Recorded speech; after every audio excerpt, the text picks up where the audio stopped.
for the main topic of this video. Okay, yeah, the big hit. The big hit. The big hit, okay? Can we talk about the new God of War game? The rumors were circulating around for months now that we would be going for a new spin-off. And there were many people that were saying that, you know, we're going with Faye, Kratos' wife. So a new spin-off title in God of War universe. The main protagonist is Kratos' wife, Faye. The game is called Luffy as well. Yeah, Luffy. Yeah, God of War Luffy. Yeah, played by Deborah Ann Wall, if I'm not mistaken. That's your name. You know, legendary D&D DM. Legendary D&D DM. Yes. So after Faye after death, she woke up in a very unfriendly world. I won't gonna say though that it feels like every god dies and he goes into this realm, because if I'm not mistaken, Faye is not a god. I think it's not a goddess, she's a giant. She's a Jotun, right? Yeah. So she went there. We don't know why. Combat looks like the same as God of War, so it's good, because, you know, combat is good in God of Wars anyway. But with the addition of like aerial attacks, a little bit faster than Kratos, yeah.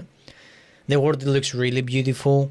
The world, it seems to be ruled by Sekhmet, the Egyptian goddess of war. I will make you know, some links right now. Yeah. And Bekce, the Tibetan god of war. Most people, they think that Kratos is the god of war. I will remind some people that Kratos became god of war when he killed god of war, Ares. And he's also the Greek god in the Greek pantheon. Yeah. That's what I'm saying. I remember in the first one, the first God of War, he finds like there are these wooden like whiteboards, let's say, something like that open. They have two doors and they open like that. Yeah. And in one of those, we had the Omega symbol, which is, you know, God of War's, Kratos' symbol. Yeah. In another, and it was in the corner, but there were 4 corners. Yeah. And another corner was Tyr, you know? Yeah, yeah. The God of War in the Norwegian yeah. pantheon. But the other 2 corners, we still don't know about anything about that, but we might find out. But the thing is, all I'm trying to say is, like, I tried to link this, you know, because people that were saying, even though I find it off-putting, the title, it should have been either Goddess of War or like a new different title. That I didn't like that it was God of War, you know what I mean? Luffy. The reason that I'm saying that is I try like to link this because Kratos, he wasn't a God of War. He became God of War when he slay the God of War, Ares, in God of War 1, right? The first game in early 2000s. So she might become a Goddess of War if she killed these gods. That's what I'm saying. That's what I'm trying to say. So it's not so off-putting, but I didn't like it either. Like, it was one of these weaknesses that this game had. Like, when I saw the title, I was like, why? You know what I mean? I mean, listen, she's probably going to kill these guys. Like, I mean, yeah. Yeah, I mean, what else? But, you know, I kind of want to disagree, but I have to agree the game should have just been Luffy, right? Yeah. We would have, the game wouldn't be any less successful. Yeah. Because before a game, you get the gameplay trailers, you get the the cinematic trailers. We would know that this is in the God of War universe. Exactly. You know? That's what I'm saying. Santa Monica is a very huge studio. Yeah. It doesn't need these tricks, if you know what I mean. Yeah, of course.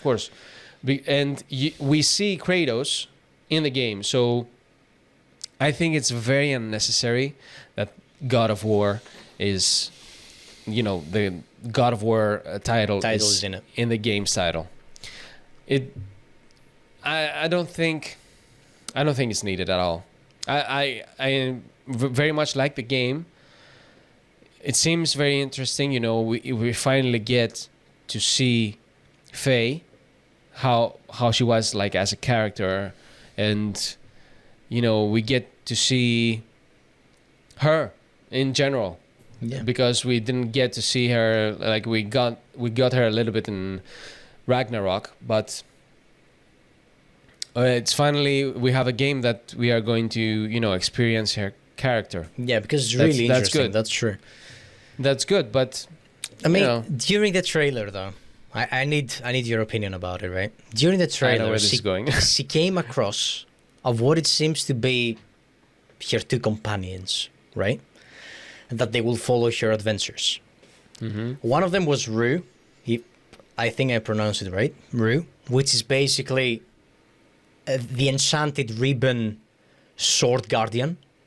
Ribbon. Yep. And the other one, I think, is Frank, and it's not like with the traditional spelling, FR. Of course, it's something different. Frank, which is a cosmic cube. By the way, played by Jack Wade. The guy that plays The Boys, I think, something like that. He's an actor from The Boys. I'm not quite sure, but anyway. He seems that he's a very popular guy. Anyway.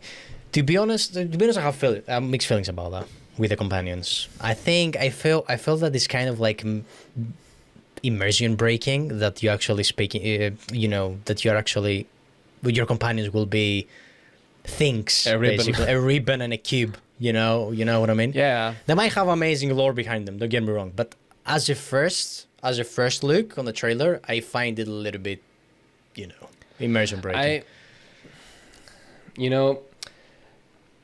Listen, they could have done way better with the companions. That's what I'm saying.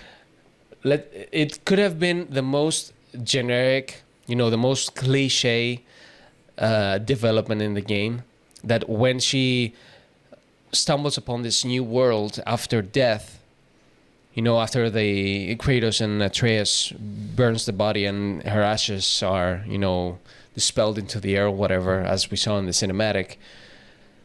After that, you could have, stumbled across other people, actual people, mm-hmm. with which, you would band together and you would try to escape whatever was going on over there. Mm-hmm. It could have been the most cliche thing ever. And nobody would, peep about this. But totally now you get a ribbon and a cube.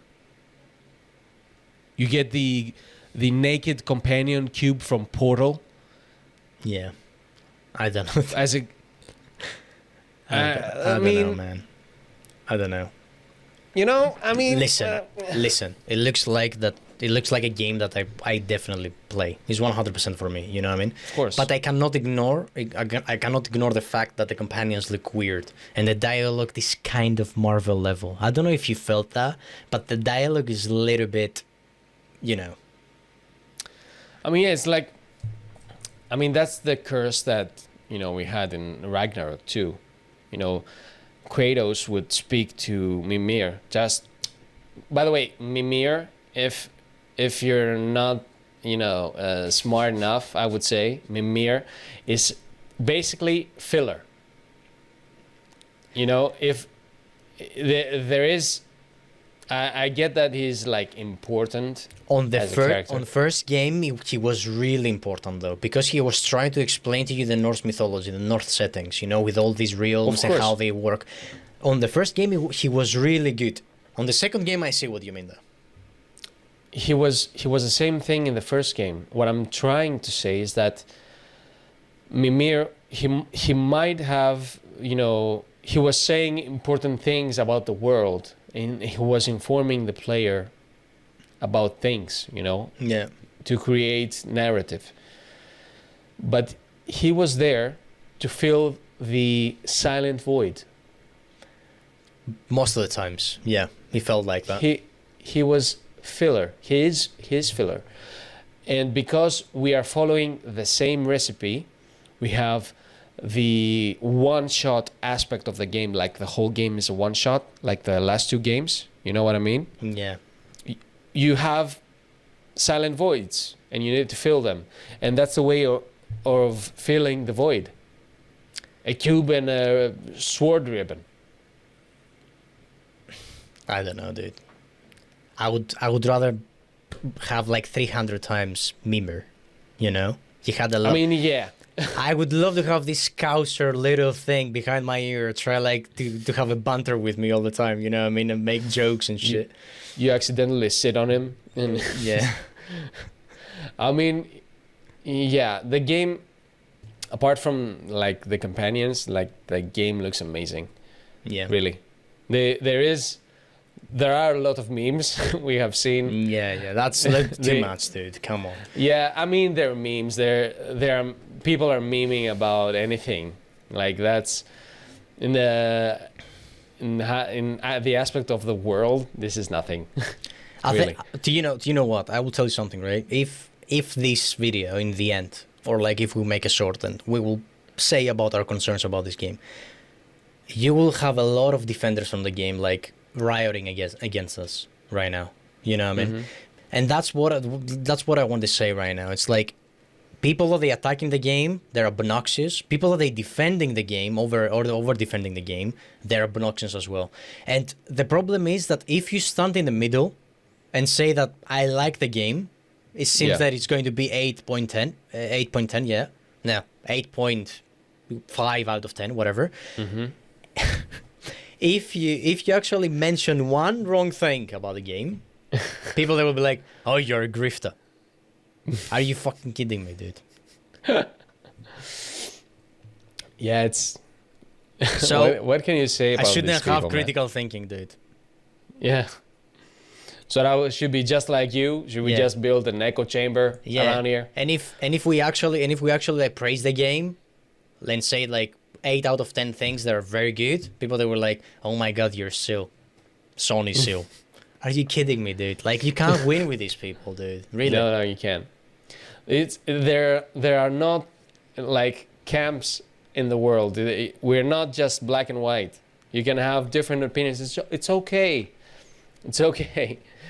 You shouldn't believe or speak about what your favorite YouTuber or creator or your friends are talking about. You can have your own opinions. How crazy is that? I mean, people, they rage baiting, dude. They rage baiting. Like, and I'm baffled that after 5 years that this thing keeps happening, you know what I mean, in social media. So, exposed. They expose that they're doing it. Like, it's so clear now that they're doing it. And after 5 years, we still fall on their traps. You know what I mean? Like, and you have people that they actually have followers on X or like on social media that they keep doing it. And people, they're going down and on the replies and they're saying, "Oh, you're a doofus," or "You're whatever, you're a dumb fuck." You know what I mean? It's just, dude, that's the point. He tried to farm you, dude. Just mute him, you know what I mean? Especially on X, that's like a recurring theme. A lot of people don't get it. They take the bait every time. Every time. You know what's funny?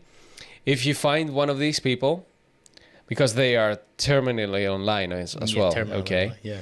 If you find one of these like replies on X, you can go to their profile and go to their replies as well, and you can have a hysterical laugh on their replies. Man, do you not have anything else to do in this life? Dude, yeah, there's some people that they make like the crazy amount of posts. Like how? Like these people are not working, dude. Like there is no way you're making 10,000 posts. I've seen a guy with 100,000 posts. That's mad, bro. Come on. Are you on X all day? Don't you have to go for groceries? Might have a bot like making posts every 3 seconds. Why would you do that? I don't know, dude. Just to become active or something. I don't know, man. I don't know. Anyway, we're just rambling now. Yeah. It's all right.